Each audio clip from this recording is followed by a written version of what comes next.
Mr. Ola Oresanya, who is Commissioner for the Environment in Ogun State, to give us some perspectives on whatever experiences they are having this morning in that regard. Good morning, Mr. Oresanya, and thank you for joining us this morning. Yes, good morning, and thank you for having me. Well, I know that this is something you have personally dealt with and been passionate about over time. So the natural question would be, what's the experience been like in Ogun State? We've heard what's happened in Abuja, and you must have seen the videos of things that are happening in Lagos as well. What's been the experience in Ogun State? Well, one thing that is clear, there's a fact that Lagos and Ogun, we are within the same hydrological basin. You have 6 major hydrological basins in Nigeria, and Ogun State, Oyo State, Edo State, and Osun, we are within the same hydrological basin. So, and the predictions, the weather prediction pattern applies to all. So it's the same thing, the same rain that we had in Lagos is what we had in Ogun State. So it's the same thing. And that rain, according to NIMET, the prediction is that we're going to have rain moderate, they call it anyway, but it's more than 50 mm within 24 hours, more than 50 millimeters in 24 hours. And we still have other hydrological basins within the southeast that was supposed to have a high impact, going to more than, heavy impact prediction, about 60 mm of rainfall within those hydrological basins. So it's the same story. And we had our own flash flood also. But the only difference when you look at the geographical setting between Lagos and Ogun, Lagos is predominantly a coastal town. And in Ogun, yes, the southern part of Ogun State, it's the envelope Lagos and also opening to the coastal zone. So we have just a few portion of Ogun that is a coastal region. But predominantly, the northern part of the state is a bit hilly, all right? And so the runoff can be faster, and the wire retention can be slower, and it can be, retention of flood can be of more severe impact in Lagos than Ogun. But just one thing before we move on, you talked about 50 mm and 60 mm flooding and rain and all of that. What's the standard that you think should, this is a flash flood. Now, what is the standard that you think a Lagos city terrain can bear? What's the standard that you think an Ogun State can bear? And just so that people can have an understanding of what a flash flood is and why it comes up and maybe in a few seconds dissipates. Okay, let me break the figure down so that people can relate with it. When you look at the annual average for rainfall, a monthly average runs probably maybe average for about 50 mm for the monthly. When you look at the dry and wet season and you look at the annual national average, it's about 50 mm. Because we are within a tropical region, and so the kind of rainfall we have, if you look at the dry season and the wet season. But usually in the wet season, the rainfall period, that's where we have the peak of it. And if you now disaggregate the annual average on month-by-month basis, you have the lowest rain around January. January can be about 20 mm for the whole of the month. While in July, where we normally have the peak of it in this tropical region, can go as much as about 400 mm for the month. Now, that is over 400 millimeters for the entire month, while in January can be 20 millimeters for the entire month.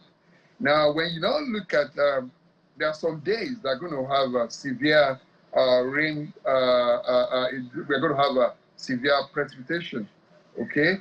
And that day, for example, the one predicted by NIMET that was released in July 28th, all right? That between July 29th and And I mean, between July 30th and 4th of August, we're going to have rainfall of going to, for example, in Lagos and Ogun, that we're going to have rainfall of about 50 mm within 24 hours. Monthly average is 400 meters, 400 mm. But within 24 hours, they're going to have a heavy rainfall because that is nature itself. So you can imagine the capacity to contain that. So there will be retention, no doubt about it. There will be retention because no matter what your hydraulic network is, there will be retention of that water because the excess water, excess rain that will give you water. But the key thing there is that within those network, the hydraulic network, it must regress. That water must regress within hours. I get it. So that is why we give the alert that people should not panic.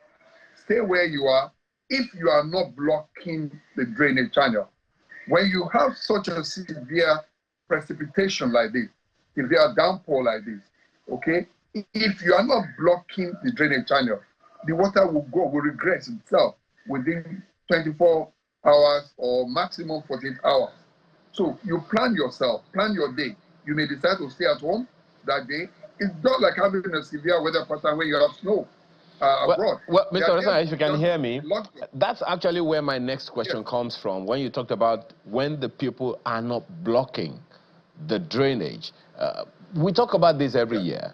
It's the people that suffer the consequences when there is a drainage blocking. And I wonder if there is any way, you know, we could avoid this. You give the alerts every year, you do the bit that you can do every year, yet these things continue to happen. What is responsible for this what one can call civil disobedience? We have local government authorities. We have community development associations. So why do we have to talk about the same thing year in, year out, and we continue to get the same results? Well, one key thing I can say is that we need to have a better collaboration with the CDAs, I think at the street association level, okay, with the local government, with the state government, and the state government, so that, you know, this impact is at the street level. So it's at the street level. And the moment you cite an activity that can disturb the drainage flow in your street, quickly alert the government. People should not fold their arms. Right now, I come in, I've been my phone, people send out these messages where people have lost material, lost their homes, and the rest of it. It's not government that's going to lose. It's the people.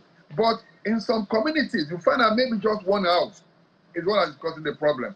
But everybody will keep quiet, all right? Does not concern me. People believe government business is not my business until when there's a problem. Then we start shouting on the government again. So we need to have a better collaboration, information, communication through hand.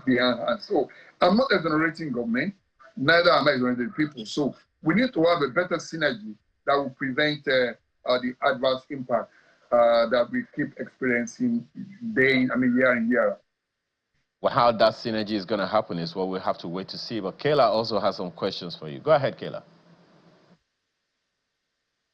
Indeed, Mr. Oresa, thank you very much for speaking with us this morning on a lot of these issues. You know, when we look at these floods every year, and Ayo just mentioned that, I want to be able to build on that conversation when it comes to the people and what they can do at local levels to ensure that their communities are not victims of flooding every single year. What can be done? Is it just this communication with the locals? Is there some kind of mass education that needs to happen? And where are we on that? So many times we see videos of people taking refuse and throwing them into gutters, you know, and basically putting everyone in danger. It's almost like it builds up to this every single year. What kind of communication do you think should be done? Or is it should it become punitive? What can be done so people start being a little bit more conscious of blocked drainages in their neighborhoods? Well, what I think we can do, and which we've been trying now in Ogun State, because and it's been working, is effective collaboration with the community-based organizations and at the street level. There must be an exchange of information, and so that people need to just make a video, send it to a platform, and government must respond. If government is not responding, shout out. That will send messages to you, you did not respond. Shout out so that you put government on the toes, all right? And the people must respond. And what we need to see visibly is that there must be consequences for all this misbehavior, all right? Visible consequences for it. People, structures get demolished, people get sanctioned, and that would be a deterrent. And I think it's a better way to inform our people that if you put up no matter what you put, no matter what the kind of structure you put on the drainage channel, no matter who you are, the building must go, all right? But beyond the building must go, let us prevent even the building coming up on those channels. The moment you are in the community and you see that your drainage is being blocked by some big men or some kind of reckless man beings around your community, let the entire community go there, make a video, shout at the person, and I can tell you the authorities too must respond. You know, that's a very important point that you raised there. So let's talk about it, you know, because one of the conversations around this, especially when it comes to building on waterways, and we faced that here in the nation's capital, is who gave the license in the first place? You know, who's complicit? If maybe we can see some kind of sanitization, because you see, prevention is actually a lot better than cure when it comes to flooding. So people whose houses have been built on waterways, is there a possibility that we can go all the way back and see who gave this person the license to even erect this structure in the first place? Well, I quite agree with you. When I said that there will be consequences for misbehavior, I'm not talking about the public alone, even within the authorities, within our structure, within our government settings, okay? People need to be accountable for their action and inaction. Even 10 years after office, I think that's what the law says. You can be recalled to come and give account for what you've done. If you've done something that is wrong, within 10 years that you left office, you're accountable for some of your decisions. So that we must ensure. We must criminalize some of these things, legislate on it, and get it criminalized. But if there is no law to back that up, then people will go away with any kind of impunity. People will get away with any kind of impunity. So we need to guide against it so that people who are giving approval, they need to be guided. Now, there are some decisions that are taken in error also. For example, if you don't have a drainage master plan for a particular community, all right, and you are left with your discretion can be misguided. Okay, and you are within an office and you don't have an instrument that will guide your decision. You don't even have your drainage plan. Many of our areas, after they are built up, that's when we start having drainage plan. For example, you need to have a level, the depth for the road. Before you build a house anywhere, you need to have what we call the floodplain level. Okay, that means the canal. The canal in your area will give you the floodplain, because that's the level of saturation in your community there. Your street, your road must be higher than the canal. Then your house must be higher than the road. So there are different roads, there are different levels. So when you are building, during your building construction, the level under which your DPC must have been approved.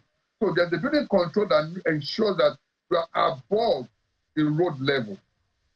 Okay, so it goes within the authorities and with our communities to ensure that the right thing is done. And finally, from me, you know, one issue that always happens, and we faced it in the nation's capital as well. So what happens is, you know, we start to find out who's responsible for what. You know, in Abuja's case, there's a master plan. Found out who is the person who's the custodian of this master plan, who's breaking it, who's defaulting, you know. So it put the people who are in charge of the city on their toes. When it comes to Lagos and other parts of the country, and I'm sure there's a master plan really for all of these places. But one major issue has always been the education of the people, so that we don't have, because there are people who built or who have built houses in places and are innocent. You know, they didn't know what the rules were, you know, and then when you come and you're demolishing these structures, you see them crying, they're on the streets now, what am I supposed to do? Is there some kind of education that should begin? Because here in Abuja, everyone knows whatever you're doing, if you've not gone to Aegis, you are wasting your time. And if anyone tells you that it's ancestral land that they are selling to you, it's not true. You have to go to the authorities and check. Even when you rent houses in the nation's capital, you have to do that. So in the case of Lagos, is there anything that can be done so people can understand why, you know, this sanitation needs to happen, and how they can be, in many ways, because in the FCT, there's compensation for many of the victims of these sorts of situations. Is that something that's been built into this drive? Well, I can only speak for Ogun State. That's where I administer the environment. So I can only talk to you about what we're doing in Ogun State. Exactly what you say right now is what we're doing now. There's a synergy that must operate between various MDAs when it comes to habitation and the preservation of environment and the prevention of flood.